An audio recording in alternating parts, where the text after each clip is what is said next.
Your ಲಾರ್ಡ್ಶಿಪ್ಸ್, ಈಗಾಗಲೇ Kaveri accident ವಿಚಾರವಾಗಿ ಕೋರ್ಟಿಗೆ ನೀಡಿರುವಂತಹ ಸಾಕ್ಷಿ ಆಧಾರಗಳು ನನ್ನ ಕಕ್ಷಿದಾರರಾದ ಪ್ರಬಲ ಅವರನ್ನ ಫ್ರೇಮ್ ಮಾಡೋದಕ್ಕೆ ಹಾಗೂ ಬೇಕಂತಾನೆ ಈ ಕೇಸಲ್ಲಿ ಸಿಕ್ಕಾಕ್ಸೋದಕ್ಕೆ ಅನ್ನೋದು ಕೋರ್ಟ್ ಅಲ್ಲಿ ಸಾಬೀತುಪಡಿಸಲಾಗಿದೆ.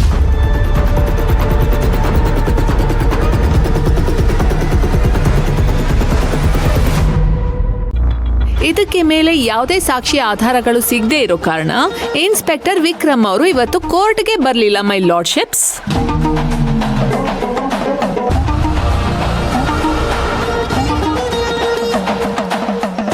ಒಂದು ಸಣ್ಣ ನೆಪ ಹೇಳಿ ತಪ್ಪಿಸ್ಕೊಳ್ಳೋ ಪ್ರಯತ್ನ ಪಡ್ತಾ ಇದ್ದಾರೆ.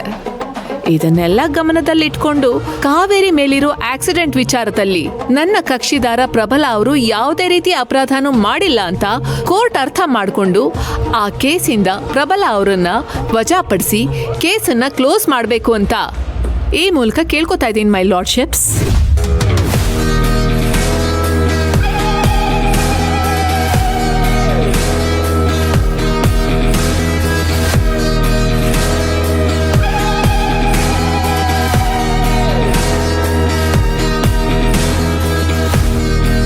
ಇನ್ನು ಪರಶುರಾಮ ಅವರಿಗೆ ಸ್ಲೋ ಪಾಯ್ಸನ್ ಕೊಟ್ಟಿರೋ ಕೇಸ್ ವಿಚಾರ, ಪರಶುರಾಮ ಅವರಿಗೆ ಪ್ರಜ್ಞೆ ಬಂದು ಮನೆಯವ್ರನ್ನೆಲ್ಲ ನೋಡಿದ್ರು ಅವ್ರ ಈ ಕೇಸ್ ವಿಚಾರವಾಗಿ ಏನು ಹೇಳಲೇ ಇಲ್ಲ.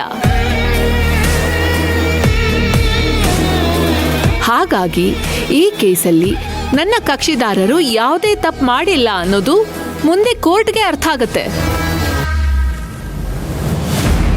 ಹಾಗಾಗಿ ಕಾವೇರಿ ಆಕ್ಸಿಡೆಂಟ್ ಕೇಸ್ನ ಕ್ಲೋಸ್ ಮಾಡಿ ಪರಶುರಾಮ್ ಅವರ ಕೇಸ್ಗೆ ಕಾಲಾವಕಾಶ ಮಾಡಿಕೊಡ್ಬೇಕು ಅಂತ ಕೋರ್ಟ್ ಅಲ್ಲಿ ನಾನು ವಿನಂತಿಸ್ಕೊತಾ ಇದ್ದೀನಿ.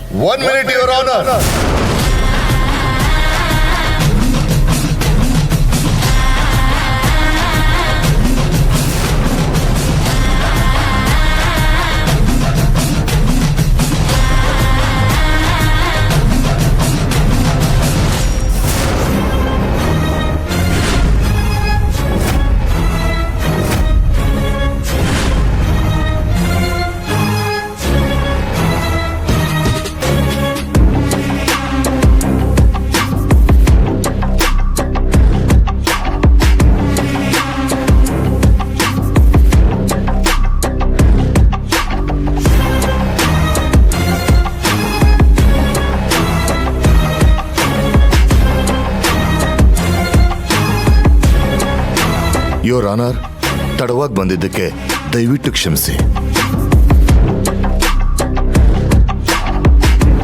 ಯೋರ್ ಆನರ್, ಪ್ರಬಲ ಅವರು ಪರಶುರಾಮ್ ಅವ್ರಿಗೆ ಸ್ಲೋ ಪಾಯ್ಸನ್ ಕೊಟ್ಟು ಸಾಯಿಸೋಕ್ ಪ್ರಯತ್ನ ಪಟ್ಟಿರೋ ಕೇಸ್ ವಿಚಾರದಲ್ಲಿ ಪರಶುರಾಮ್ ಅವ್ರಿಗೆ ಇವಾಗ ಪ್ರಜ್ಞೆ ಬಂದ್ರೂ ಕೋರ್ಟಿಗೆ ಬಂದು ಹೇಳಿಕೆ ಕೊಡೋ ಪರಿಸ್ಥಿತಿ ಇಲ್ಲ. ಹಾಗಾಗಿ ಅವರು ರಿಟರ್ನ್ ಸ್ಟೇಟ್ಮೆಂಟ್ ಕೊಟ್ಟಿದ್ದಾರೆ.